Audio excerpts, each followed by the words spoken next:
ہونا، یہ ہمارے اہم مقاصد ہیں جن کو مد نظر رکھتے ہوئے یہ اجتماع رکھا گیا ہے۔ میں اللہ تعالیٰ سے دعا کرتا ہوں، دعا کروں کہ اللہ تبارک و تعالیٰ ہمیں ان تمام مقاصد کے اندر کامیابی و کامرانی سے مستفید فرمائے۔ تو اب جو ہے جس ہستی کے لیے ہم اتنی دیر سے جو ہے ترس رہے ہیں، مفتی جناب عبدالسمیع قاسمی صاحب، فارغ التحصیل دارالعلوم دیوبند، امام و خطیب جامع مسجد ویلکم سلیم پور دلی، جن کا عنوان ہے لا کہیں سے ڈھونڈ کر اسلاف کے قلب و جگر، لا کہیں سے ڈھونڈ کر اسلاف کے قلب و جگر۔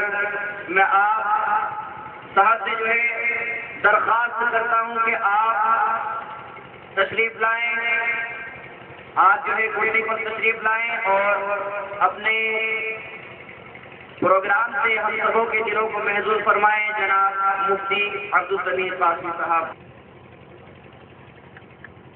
داہنی طرف تمام حضرات اکٹھا بیٹھ، بائیں طرف کے حضرات سے بھی درخواست ہے کہ وہ بیچ کے اس خلا کو پر کریں۔ جب اس سوسائٹی کا مقصد ہی ایک کرنا ہے، اتفاق پیدا کرنا ہے، تو بیٹھنے والوں نے اگر اجتماع گاہ میں بھی اتفاق پیدا نہ کیا تو جلسے کا شاید مقصد ہی ختم ہو جائے گا۔ جو لوگ اتفاق کرنا چاہتے ہوں آگے آ جائیں، جو اختلاف کرنا چاہتے ہوں وہ پیچھے چلے جائیں۔ کوئی حرج نہیں، اختلاف بھی رہے گا اور اتفاق بھی رہے گا، دونوں اس دنیا میں قائم رہیں گے۔ اتفاق کرنے والے اتفاق کرتے رہیں گے، اختلاف کرنے والے اختلاف کرتے رہیں گے اور موت کا پیغام آ جائے گا۔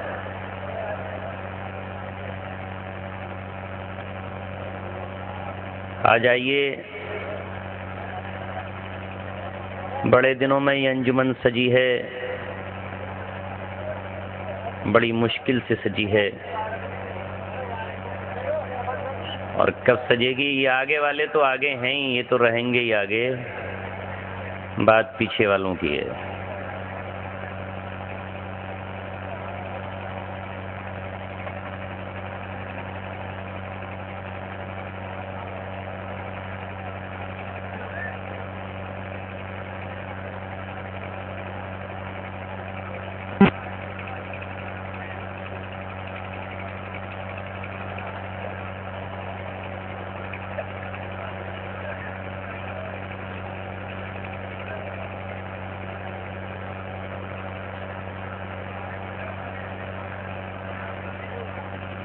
آ جائیے، میں آپ ہی حضرات سے کہہ رہا ہوں، بھائی جو حضرات آ گئے جلسہ گاہ تک وہ کیوں اتنی کنجوسی کر رہے ہیں کہ آگے چلنے میں بھی مشکل پڑے گی۔ کچھ لوگ انتظار میں ہوں گے کہ آدھی سن کر چلے جائیں گے، چلے جائیے گا، میں منع نہیں کروں گا، وہ سب تو بیچ میں مجھے بولنے کا مسئلہ ہی نہیں ہوگا، یہ تو پہلے بول رہا ہوں۔ ان کو جانا ہے، جانے پر بھی کوئی پابندی نہیں۔ چلیے میں اپنا رخ ادھر ہی کر لیتا ہوں جدھر لوگ جمے ہوئے بیٹھے ہیں، جن میں اتفاق ہے، اتحاد ہے، اور میں ادھر دیکھوں گا ہی نہیں زیادہ، تاکہ میرا ذہن ڈسٹرب نہ ہو۔ درود پاک پڑھ لیجیے۔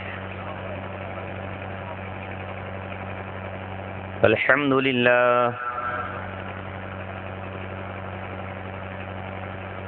الحمد لله نحمده ونستعينه ونستغفره ونؤمن به ونتوكل عليه ونعوذ بالله من شرور أنفسنا ومن سيئات أعمالنا من يهده الله فلا مضل له ومن يضلله فلا هادي له ونشهد أن لا إله إلا الله وحده لا شريك له ونشهد أن سيدنا محمدا عبده ورسوله وصلى الله عليه وعلى آله وصحبه وسلم تسليما كثيرا كثيرا أما بعد قال الله تبارك وتعالى في كتابه الكريم: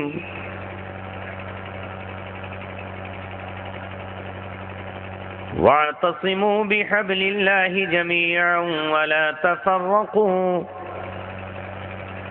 وقال تعالى في آية أخرى: ولا تنازعوا فتفشلوا وتذهب ريحكم.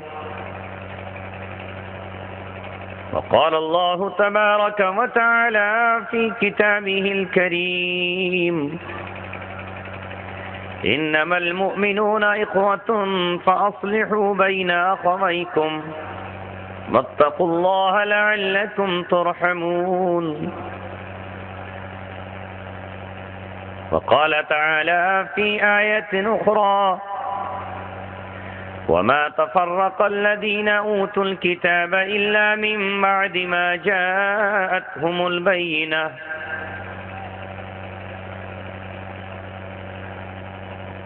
قال رسول الله صلى الله عليه وسلم: أخرجوا اليهود والنصارى من جزيرة العرب.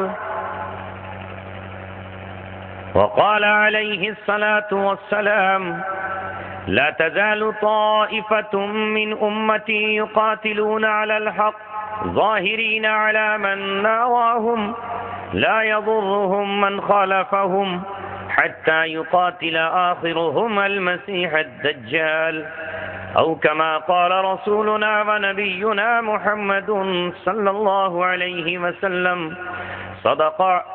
صدق الله العلي العظيم وصدق رسوله النبي الكريم.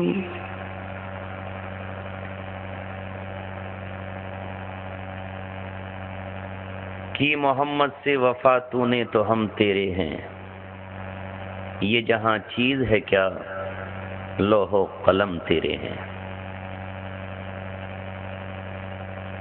ایک ہو مسلم حرم کی پاسبانی کے لیے، نیل کے ساحل سے لے کر تابخا کے کاشغر، جو کرے گا امتیاز رنگ و خوں مٹ جائے گا، اور لا کہیں سے ڈھونڈ کر اسلاف کا قلب و جگر۔ آپ حضرات جس سوسائٹی کے تحت یہاں جمع ہوئے ہیں، minority educational cultural welfare society, اس سوسائٹی نے اجلاس کو 3 عنوان دیے تھے اور 3 مصرے اس میں لکھے تھے۔ ایک مصرع میرے حصے میں آیا تھا، دوسرا مانا کو تشریف لانا تھا، وہ نہیں آئے، خوش نصیبی کہ وہ مصرع بھی میری قسمت میں آیا، اور تیسرا افتتاحی کلمات آپ ہی کے قاضی صاحب کو کہنے تھے، انہوں نے مصرع آپ کے سامنے پڑھا ہوگا، دوسرا مصرع میں نے کہا ہے۔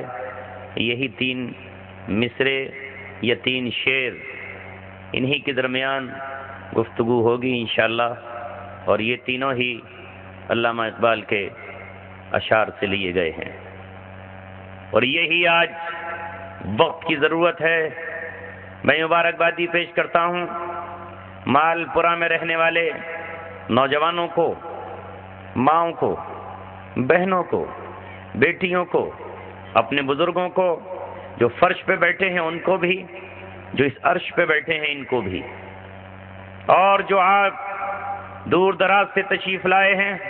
میں حاضر ہوا تھا 2 سال پہلے، پچھلے سال نہیں آ سکا، اس سال اللہ تبارک و تعالیٰ نے مجھے بھیجا، اور ان حالات میں بھیجا ہے کہ جب نوجوانوں نے، آپ حضرات نے عنوان بھی طے کر دیا ہے، اور یقیناً آج کے لیے یہی عنوان ہونا چاہیے تھے۔ آئیے پہلے گفتگو کر لیتے ہیں اس پر جو علامہ اقبال نے فرمایا کہ محمد سے وفا تو نے تو ہم تیرے ہیں، یہ جہاں چیز ہے کیا لوح و قلم تیرے ہیں۔ وفا محبت کو کہتے ہیں، وفا کے معنی ہے وعدے کو پورا کر دینا۔ رسول اللہ صلی اللہ علیہ وسلم سے جس نے بھی وفا کی ہے، اللہ تبارک و تعالیٰ نے اس کا نام دنیا میں روشن کیا ہے۔ اور جس نے رسول اللہ صلی اللہ علیہ وسلم سے غداری کی ہے، بے وفائی کی ہے، وہ دنیا میں بھی رسوا ہوا اور آخرت میں بھی رسوا ہوا۔ وفا کے معنی کیا ہیں؟ وفا کہتے کس کو ہیں؟ وفا کا تقاضا کیا ہے؟ آؤ وہ بھی اپنے اسلاف سے پوچھو، اسلاف کسے کہتے ہیں؟ سلف کسے کہتے ہیں؟ قبرستان جب ہم جاتے ہیں تو ہمارے نبی محمد صلی اللہ علیہ وسلم نے ہمیں وہاں ایک دعا سکھائی اور کچھ کہنے کے لیے الفاظ بتائے۔ کیا کہیں قبرستان پہ جا کر؟ السلام علیکم یا اہل القبور، اے قبر والو، اے قبرستان والو، تم پر سلامتی ہو۔ انتم لنا سلف، تم ہمارے سلف ہو۔ کیا مطلب؟ تم ہم سے آگے نکل گئے۔ سلف کہتے ہیں آگے بڑھ جانے والوں کو، آگے نکل جانے والوں کو، اور خلف کہتے ہیں پیچھے رہنے والوں کو۔ خلف الامام، امام کے پیچھے والے خلف و خلف کہلاتے ہیں، پیچھے خلف۔ وہ ہم سے آگے چلے گئے، تم تو جا چکے ہو، اور ہم بھی تھوڑے دنوں کے بعد تم سے ملنے والے ہیں۔ اب تم سلف ہو گئے، تھوڑے دنوں بعد اپنے بعد والوں کے لیے ہم سلف ہو جائیں گے۔ تو جو پہلے گزرے ان اسلاف کی روشنی میں، ان اسلاف میں آپ کے نمبر 1 پر محمد صلی اللہ علیہ وسلم کے وہ دیوانے آتے ہیں جنہیں صحابہ کہا جاتا ہے۔ صحابہ میں وہ صحابی آتے ہیں جو سب سے اول ایمان لے کر آئے ہیں، جو السابقون الاولون ہیں، جنہوں نے مکہ ہی میں ایمان قبول کیا اور مکے ہی میں قربانی دے کر کے شہید ہو گئے۔ پہلی سلفی عورت حضرت خدیجہ الکبریٰ رضی اللہ تعالی عنہا نہیں، بلکہ اسلام پر قربان دینے والی حضرت سمیہ رضی اللہ تعالی عنہا ہیں۔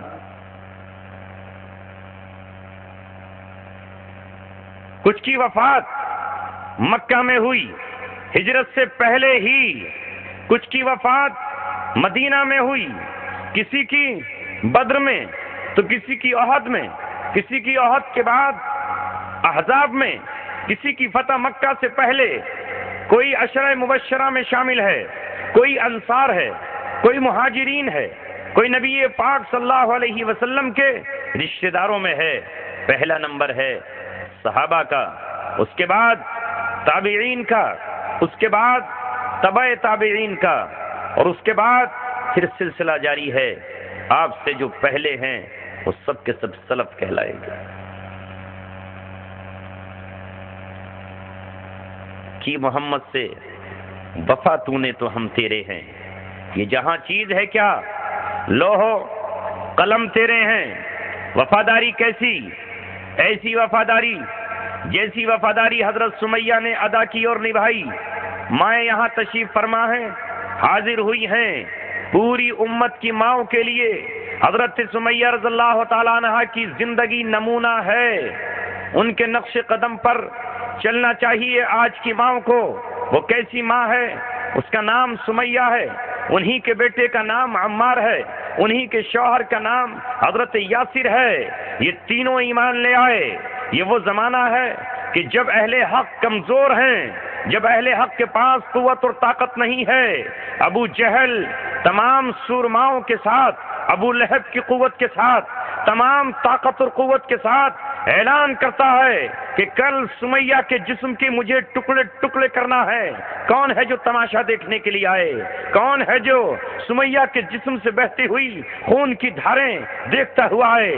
عمار کو باندھ دیا گیا، یاسر کو زنجیروں میں ان کے شوہر کو جکڑ دیا گیا۔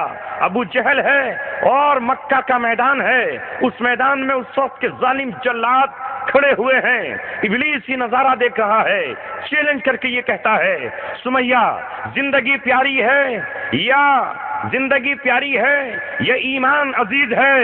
دونوں میں سے ایک کا فیصلہ کر کے بتا۔ زندگی چاہیے تو ایمان چھوڑ دے، ایمان چاہتی ہے تو زندگی چھوڑ دے۔ دونوں چیزیں ایک ساتھ نہیں رہ سکتی۔ یا تو آج تیرا ایمان لے کر رہیں گے اور یا جان لے کر رہیں گے۔ سمیہ فیصلہ کر بتا، اس کے علاوہ تیسری کوئی راہ نہیں ہے۔ حضرت سمیہ رضی اللہ تعالیٰ عنہ نے 70 سال کے بڑھاپے کے عالم میں کپ کپاتے ہوئے ہونٹوں سے، دھڑکتے ہوئے دل سے، کمزور گھٹنوں کے ساتھ اپنے بیٹے سے یہ کہا، میرے بیٹے، میری موت پہ تڑپنا نہیں، میری موت پہ رونا نہیں، بلکہ اسلام نے مجھ سے قربانی مانگی ہے۔ ابھی جوانوں کا خون نہیں مانگا، ابھی مالداروں کا خون نہیں مانگا، میں پہلی مرتبہ اس وادی عشق میں قدم رکھ کر اپنے نبی سے وفا کا اعلان کرتے ہوئے خون کی بوندیں مکہ کی سرزمین پر بہا کر یہ پیغام دینا چاہتی ہوں کہ مدینہ میں شہداء تو بعد میں آئیں گے، احد کے شہداء تو بعد میں آئیں گے، شہداء خیبر کے بعد میں آئیں گے۔ اگر کبھی ظلم و ستم دنیا میں اسلام کے ماننے والوں کا امتحان لے تو اس امتحان کے پرچے کو حل کرنے کے لیے نمونہ حضرت سمیہ کی زندگی ہو، جس نے مصلحت کے سارے پردے چاک کرتے ہوئے، جس نے ظالم کی آنکھوں میں آنکھیں ڈالتے ہوئے یہ کہا کہ زندگی دے دیں گے، ایک زندگی نہیں، سینکڑوں زندگی قربان، لیکن محمد صلی اللہ علیہ وسلم سے بے وفائی نہیں کریں گے۔ اور یہ کہتے ہوئے جائیں گے، جان دی ہوئی اسی کی تھی، حق تو یہ ہے کہ حق ادا نہ ہو۔ تاریخ لکھی گئی اسلام کی، اور یہ پہلی عورت گزر گئی، اس نے خطاب حاصل کر لیا سلفیہ کا۔ یہ تو گزر گئی، نبی سے پہلے چلی گئی۔ رسول اللہ صلی اللہ علیہ وسلم تو دنیا سے رخصت ہوں گے 12 ربیع الاول سن 11 ہجری میں۔ یہ تو ابتدا ہی میں، ابھی ہجرت ہوئی ہی نہیں ہے، ابھی تو ابتدائی دور ہے، لیکن آپ اندازہ لگائیے کہ اس نے اپنی قربانی دی۔ آج جس شعر کو علامہ اقبال کے آپ کے سامنے رکھا گیا ہے، اس شعر کو سامنے رکھیے۔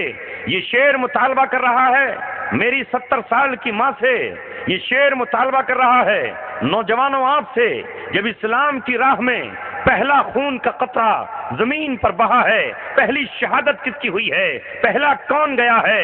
وہ نوجوان نہیں ہے، وہ صدیق اکبر کا خون نہیں ہے، وہ عمر بن خطاب کا خون نہیں ہے، وہ علی مرتضیٰ کا خون نہیں ہے، وہ حضرت حمزہ کا خون نہیں ہے، وہ حضرت خالد بن ولید کا خون نہیں ہے، وہ خون ہے 70 سالہ ایک اس ماں کا جو کمزور ہے۔ اسلام کو جب ضرورت پیش آئی ہے تو ماں نے ایسا جگر پیش کیا ہے کہ جس جگر کے سامنے باطل کا جگر تھرا اٹھا، اور جب وہ زندگی ہمارے سامنے ہو تو اسلام کے قافلے کو آج بھی ایسی مائیں ملتی رہیں گی، نظر آتی رہیں گی، جن کی نظروں میں نبی پاک صلی اللہ علیہ وسلم کی محبت ہوگی۔ ایسی وفا چاہیے، ایسی وفا چاہیے۔ نام کی وفا تو بہتوں نے کی،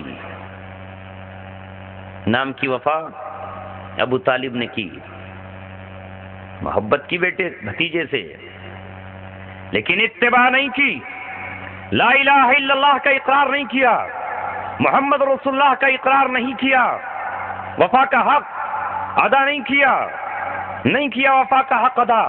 وفا کا حق یہ ہے کہ محبت بھی ہو، اتباع بھی ہو، رسول اللہ صلی اللہ علیہ وسلم سے قلبی تعلق بھی ہو۔ آؤ ذرا مدینہ کی گلیوں میں چل کر دیکھو، ایک شخص ہے جو آپ سے محبت کا دعویٰ بھی کرتا ہے، نام اس کا عبداللہ ابن ابی ہے، ابن سلول ہے۔ جمعے کا دن آتا ہے تو مسجد میں کھڑا ہو جاتا ہے اور کھڑے ہو کر لوگوں سے یہ کہتا ہے، لوگوں محمد صلی اللہ علیہ وسلم کا مدینے والوں تم پر احسان ہے، اور قبیلہ سنے، خزرج اچھی طرح دیکھے کہ رسول اللہ صلی اللہ علیہ وسلم کی آمد سے تمہاری تلواریں جو ایک دوسرے کے خون کی پیاسی تھیں وہ نیام میں آ گئیں، تم ایک دوسرے کے قاتل تھے، تمہارا کام گلے کاٹنا تھا، تمہارا کام بچوں کو نیزوں پر اچھالنا تھا، تمہارا کام بیماروں کو قتل کر دینا تھا۔ اوس خزرج کے خون سے اپنی پیاس بجھاتا، اور قبیلہ خزرج اوس کے جگر چاک کر کے اپنے ہونٹوں سے اس کا لہو پی کر اپنے دل کی پیاس بجھاتا۔ یہ محمد صلی اللہ علیہ وسلم ہیں جنہوں نے یہودیوں کی سازش کو ناکام کر دیا، جو کبھی اوس قبیلے کو بھڑکاتے، کبھی خزرج کو چڑھا دوڑتے، کبھی اس کو فائننس کرتے، کبھی اس کو مال دیتے، لیکن محمد صلی اللہ علیہ وسلم کی آمد کیا ہوئی کہ تمہاری گلیوں میں بہاریں لوٹ آئیں، اور تمہارا جو فساد کی جو زندگی تھی وہ امن میں تبدیل ہو گئی۔ لہذا لوگوں ان کی بات سنو اور مانو۔ میں کہاں کہتا ہوں، مسجد نبوی میں جمعے کے دن ممبر کے پاس کھڑے ہو کر لوگ تو سمجھتے ہوں گے اس سے زیادہ وفادار کون ہوگا، لیکن کھل گیا راز۔ کب کھلا؟ راز کھلا احد میں، جب 1000 ایمان والے نکلے۔ سب سمجھ رہے ہیں کہ 1000 ایمان والے ہیں، ان میں سے عبداللہ بن ابی اٹھا، ان میں سے 300 کو ورغلانے میں کامیاب ہو گیا۔ 300 سے یہ کہا، کیوں اپنی جان دینے آئے ہو؟